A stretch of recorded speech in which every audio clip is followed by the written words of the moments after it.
नमस्कार मैत्रिणींनो, मी शुभांगी. आपल्या चॅनलवरती तुमचं खूप खूप स्वागत आहे. आणि आज आहे गुरुवार आणि गुरुवारची आता पूजा वगैरे सगळं काही करायचं आहे.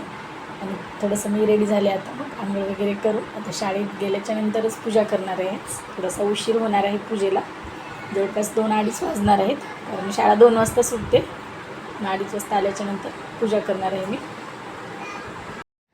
सकाळी सकाळी वातावरण खरंच खूप छान झालं होतं आणि आभाळाकडं तर अगदी पाहावंसंच वाटत होतं. कितीही वेळ एवढं सुंदर झालं होतं, अगदीच एखाद्या पेंटिंगप्रमाणे.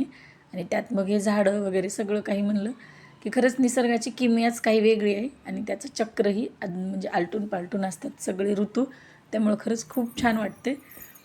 आणि मग आता गुरुवार म्हणलं की सकाळी सकाळी मी आता असं हळदीचं लेपन करत असते. आता एकदमच सकाळी होत नाही, एका 8च्या नंतरच व्हायले, कारण सकाळी सकाळी थोडीशी गडबड असते डब्याची वगैरे. त्याच्यामुळं मग ते मी हळदीचं लेपन वगैरे इथं करून घेतलं आणि छोटीशी अगदीच रांगोळी काढून घेतली. कारण आता आमच्या रांगोळीला आमचा जो चोर आहे तो ठेवत नाही, ती मोडून टाकते सारखी रांगोळी. आणि मेन म्हणजे मला होतही नाही, थोडीशी सकाळी गडबडच असते शाळेच्या दिवसामध्ये. आणि खरंच वातावरण खूपच छान झालं होतं. आणि मग आता ऊन पडलं होतं, पण आता किती दिवस झाले हेच चालू आहे, ऊन. आणि त्याच्यानंतर मग 4 वाजताच्या नंतर पाऊस. आणि मग आज गुरुवार होता, तर आम्हाला एका घरी सांगितलं होतं, म्हणजे मी ज्यांना पोथी दिली होती स्वामींची मागे 9 गुरुवारचं जे मी व्रत केलं आहे, आता त्याचा डिटेल व्हिडिओ आपल्या चॅनलवरती आहे, की म्हणजे हे व्रत कसं केलं ते. त्याच्यानंतर मग त्यांच्या घरी गेलात आम्ही. त्यांचं उद्यापन होतं आज. इथं बसलो होतो सगळेजण. आणि स्वामींची खरंच खूप छान प्रकारे त्यांनीही पूजा केली होती. सगळं मग नैवेद्य वगैरे सगळं काही ठेवलं होतं. आणि मग आता उद्यापन म्हणलं की तिथंच मग जेवण वगैरे होतं आम्हाला. आणि मग उपवासही सोडला. आता लेकरांना बाहेर जेवायचं म्हणलं की खरंच खूप छान वाटते, त्यामुळंच आले होते. मग साई आला होता माझ्यासोबत. इथं मग थोडासा पूजेचा वगैरे व्हिडिओ घेतला. आणि जसं मी केलं होतं त्याच प्रकारे त्यांनी केलं, म्हणजे मला विचारूनच. आता मीही काही मनानंच नाही केलं. मग केंद्रात जसं सांगितलं किंवा मग मी त्या आपल्या आधीच्या व्हिडिओमध्ये सांगितलं आहे की माझ्या बहिणीनं मला जी पोथी दिली होती आणि तिनं जसं केलं त्याच प्रकारे मग मी सगळं व्रत आणि व्रताचं उद्यापन वगैरे केलं.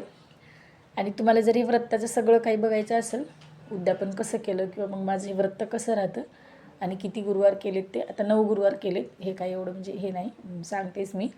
पण याचा सगळा डिटेल व्हिडिओ आपल्या चॅनलवरती आहे आणि तो तुम्ही जाऊन नक्की पहा. आणि आपले जर व्हिडिओ तुम्हाला आवडत असतील तर आपल्या चॅनलला नक्की सबस्क्राईब करा. मग त्यांनी तर सगळं आमचं ओटी भरण वगैरे केलं. आता एक एक फळ जे आता अवेलेबल असतं ते फळ, सीझन वाईज फळ असतात जे, तेच मग त्यांनी तसंच केलं माझ्यासारखंच. त्याच्यानंतर मग आम्हाला ही पोथी दिली होती. आता 9 गुरुवाराची ही आहे पोथी. आणि खरंच माझ्या त्या व्हिडिओचा तुम्हाला नक्कीच फायदा होईल.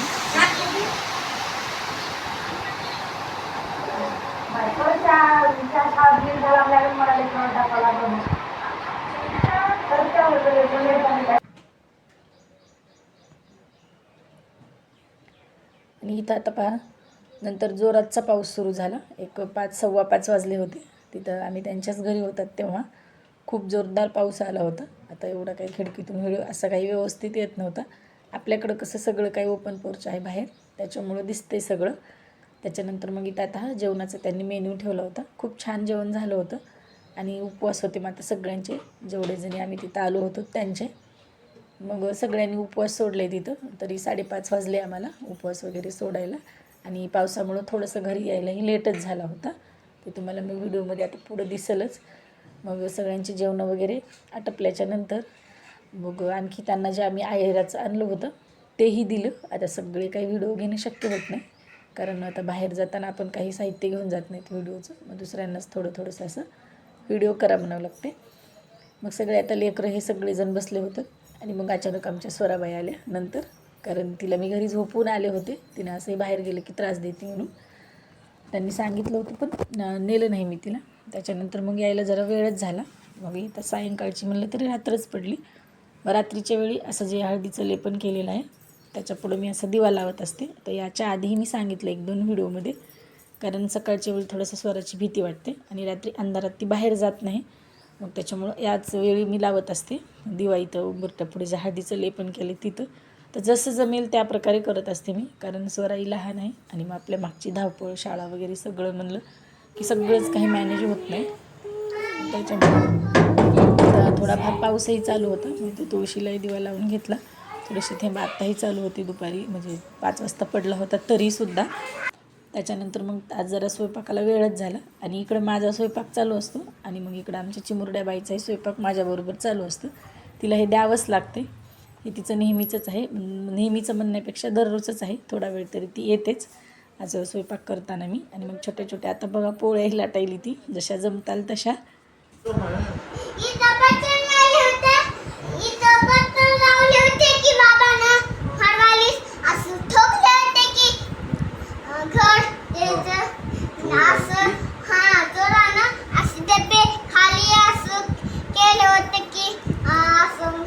मग आमच्या बाईची सुंदर अशी बडबड चालू होती पप्पांना, जे झाले ते सांगायचं काम चालू होतं तिचं.